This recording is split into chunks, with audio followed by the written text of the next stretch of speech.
Hello, I'm Gina Gabalski. I'm one of the teachers with Garcia this summer. And I'm Jacob Plout. I'm REU at the research program this summer. And we're presenting Group 5, which is Environmental Sustainability. We have Ying Yang Ho, Connie He, and Gabrielle Chung, and Cameron Hanover.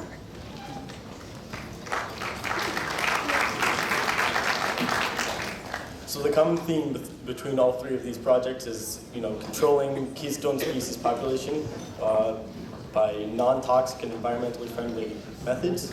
What Ying Yang was doing was she was utilizing recycled polystyrene electrospun fibers to trap bedbugs and prevent them from feeding.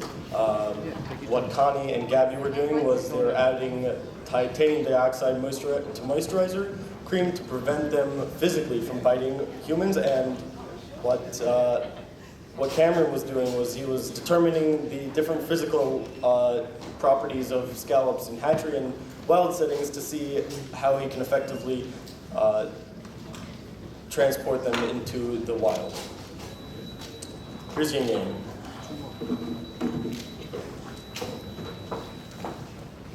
Hi everyone, my name is Ying Yang, and I spent my time here at Garcia working on how to construct an effective bedbug trap based on analyzed properties of electrospun polystyrene fibers. So on the diagram to the far left, you can see that there are 15% recycled polystyrene fibers and 15% polystyrene fibers. On the top images, those are optical microscope images, and you can see that the fibers on the left, which are the recycled polystyrene ones, have a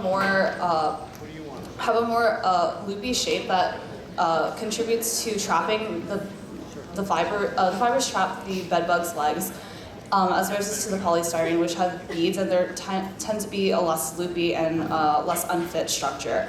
The bottom two pictures underneath each of those are SEM images that show the fiber diameter. As you can see, that the recycled polystyrene fibers are more ideal than the regular polystyrene. Figure 2 talks about zeta potential, and the 12% polystyrene was not as good as the 12% recycled polystyrene, which was more ideal because the zeta potential measures the electrostatic repulsion between fibers, and you want more repulsion so that you can get a bigger space. Figures 3 and 4 talk about a prototype trap that I designed. There are slits in the box, which caters to the need for bedbugs wanting to hide within cracks and dark spaces.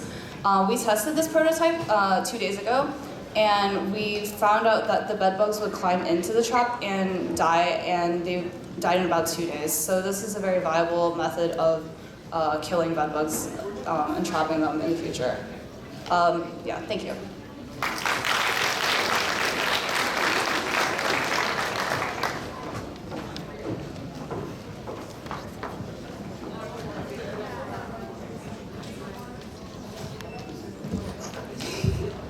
I'm Connie. I'm Gabby Chung. So the main purpose of our research this summer was to synthesize a skin cream that incorporates titanium dioxide nanoparticles, which can act as a physical barrier to repel mosquitoes. And so the feeding mechanisms of the mosquito include the proboscis, which is the mosquito's mouth. So it's located at the top of the head over here. And this is just an up-close image of the mosquito's proboscis at 5 times magnification. Gross. Okay. So essentially what we did was prepare 8 different types of creams using 2 different blends or polymorphs of titanium dioxide. So we used anatase and rutile, which I think another group described earlier a little bit. And then we used 2 different types of, 2 different concentrations, 10% and 50%, and 2 different colorations. So we had just a plain white, and the next one was blend of pigments that we got from Estee Lauder, the percentage-wise. So we blended those creams, and we conducted various trials. Every Friday we did a live test. So we would fill a petri dish well with cow blood, also gross, and so we injected the blood into a well and covered it with cream for the experimental trials. And for control, it was without any cream. And the mosquitoes were allowed to feed for 20 minutes in a metal cage. And then After 20 minutes were up, we froze the cage, took them out, took the mosquito corpses in this petri dish, and later on we counted them with blood and no blood. So the ones that were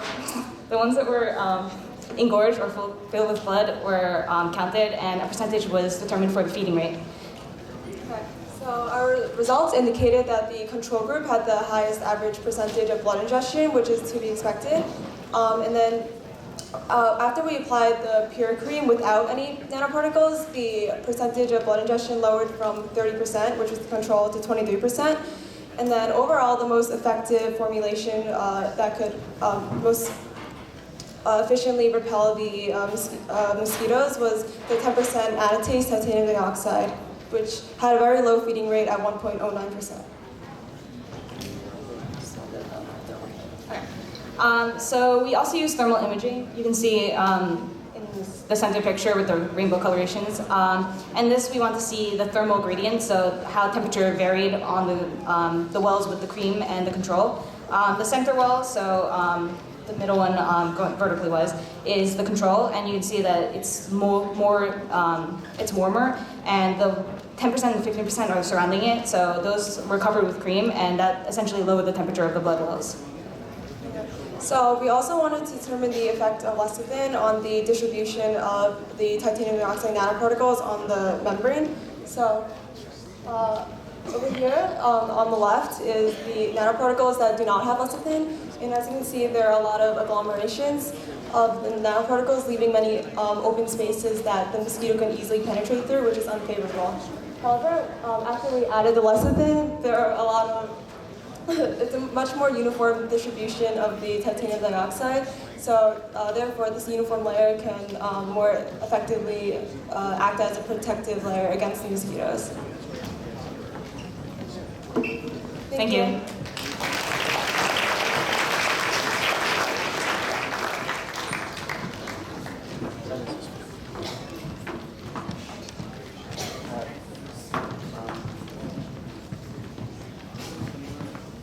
Is there like a...